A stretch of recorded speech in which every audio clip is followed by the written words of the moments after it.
terdiri dari yang pertama yaitu saya sendiri, Indah Rodatul Jannah, Siti Nur Azizah, Lisa Dwi Nuraini, Anissa Ramadhani, dan Sobrina Wahida.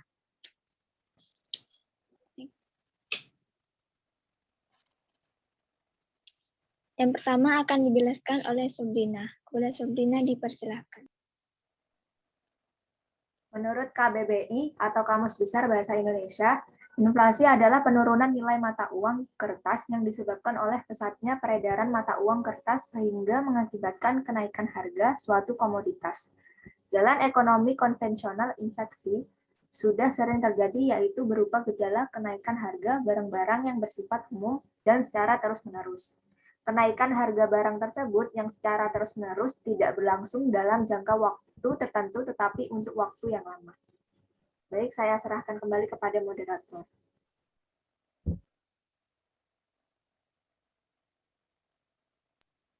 Baik, terima kasih. Yang selanjutnya akan dijelaskan oleh Lisa Nuraini. Dipersilahkan. Ya, terima kasih moderator. Di sini saya akan melanjutkan penjelasan dari Sobrina yang menjelaskan bahwa inflasi sudah tidak asing lagi bagi para ekonom dunia. Disebut sebagai suatu fenomena ekonomi yang sering terjadi dikarenakan penurunan nilai mata uang terhadap suatu komoditas. Suatu pembahasannya sangat menarik untuk didiskusikan, terutama yang berkaitan dengan dampaknya yang luas terhadap makroekonomi. Bukan hanya itu saja, inflasi juga berdampak pada pertumbuhan ekonomi, keseimbangan eksternal, daya saing, hingga tingkat bunga. Banyak penyebab terjadinya inflasi, salah satunya adalah natural inflation, yaitu naiknya daya beli masyarakat secara real. Ekspor meningkat, sedangkan impor menurun maupun turunnya tingkat produksi. Terima kasih, saya kembalikan kepada moderator.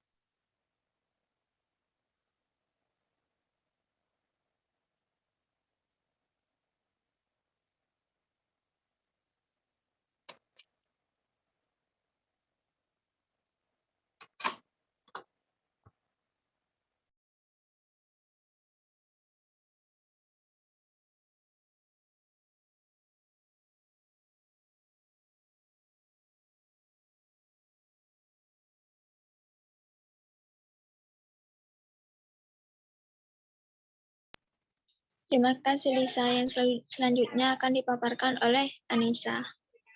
Kepada Anissa dipersilahkan. Baik, terima kasih. Dalam Islam itu sendiri tidak ada kata inflasi dikarenakan nilai mata uang yang digunakan adalah dirham dan dinar yang memiliki nilai mata uang yang stabil dan membenarkan dalam Islam menurut ulama An-Nabani.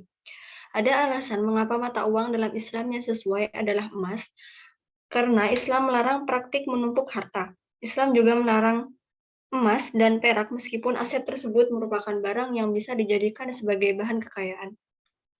Saya kembalikan kepada moderator.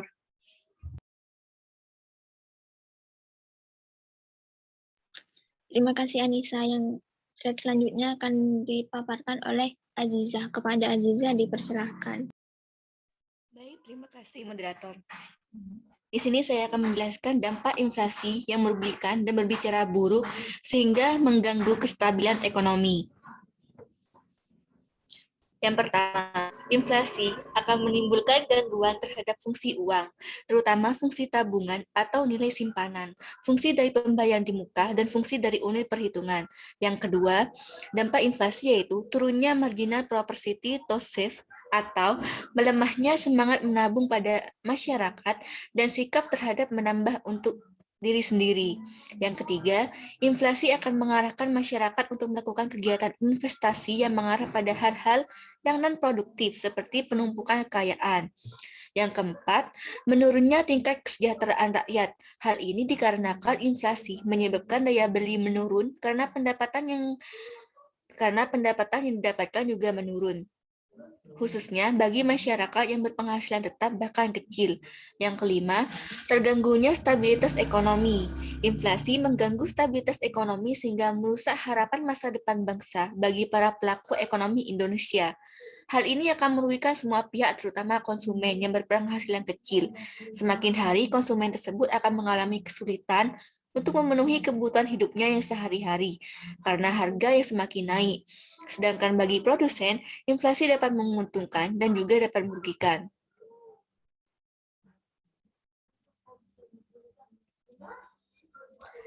Perluasan kesalahan manusia dalam sistem Islam dapat dikelompokkan karena beberapa alasan, seperti administrasi tidak begitu layak dan korupsi. Yang kedua, pajak berlebihan.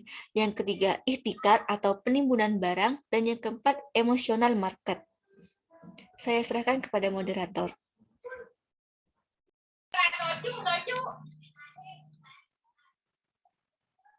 Baik, terima kasih, Azizah. Selanjutnya ya, saya sendiri yang akan menjelaskan. Meskipun dalam Islam inflasi bukan permasalahan yang besar, namun terdapat potensi akan terjadinya penurunan nilai di saat nilai emas menopang. Hal ini dikarenakan nilai mata uang umat Islam mengacu pada mata uang dirham serta dinar yang nilainya selalu stabil. Inflasi sendiri disebabkan oleh kesalahan-kesalahan umat manusia seperti pada surat Ar-Rum ayat 41. Yang artinya telah tanpa kerusakan di darat dan di laut disebabkan karena perbuatan tangan manusia. Allah menghendaki agar mereka merasakan sebagian dari akibat perbuatan mereka, agar mereka kembali ke jalan yang benar.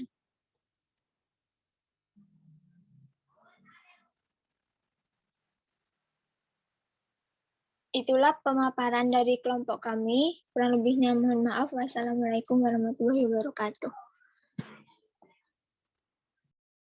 Waalaikumsalam warahmatullahi wabarakatuh.